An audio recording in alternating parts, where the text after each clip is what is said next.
আজকে দেখো ওই যে ওই গোলাপখানা ফুটেছে, বুঝতে পারছো? দাঁড়াও একটু ক্লোজে করি, দাঁড়াও। এই যে দেখো, এখন ইনি পুরোপুরি ফোটেননি, ফুটবেন।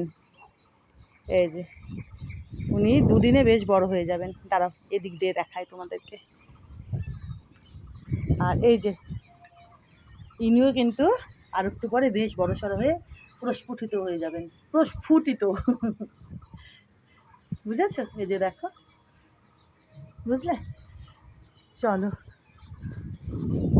গোলাপটা দেখায়। এই যে দেখো, দেখেছো গোলাপখানা? দেখো ইনি আর একটু বড় হবেন, আর একটু বড় হবেন ইনি। এই যে সবে ফুটতে শুরু করেছেন, ইনি আর একটু বড় হবেন, বুঝলে?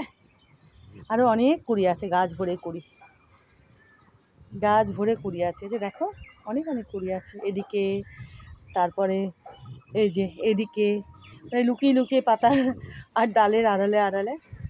যাই হোক, ইনি দুদিনে বেশ বড় হয়ে যাবেন, বুঝলে?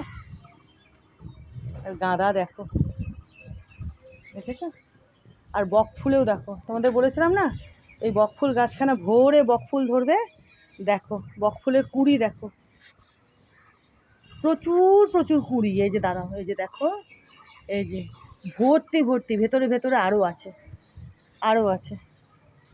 তোমাদের বলেছিলাম না আমি যে এই বক ফুলের গাছখানা বিশাল বড় হবে, ঝাঁকড়া হবে, আর গাছ ভরে বক ফুল দেবে। দেখো, দেখেছো কত কত কুড়ি? দেখো না, দেখো এত এত কুড়ি, যখন বুঝতেই পারছো যে এই বক ফুলের গাছখানা ভর্তি ভর্তি বক ফুল দেবে। দিতে তো শুরু করেইছে, তোমরা দেখেছো। এইবার ভরে ভরে বক ফুল দেবেন ইনি। দেখিয়ে দিলাম তোমাদের আজকে।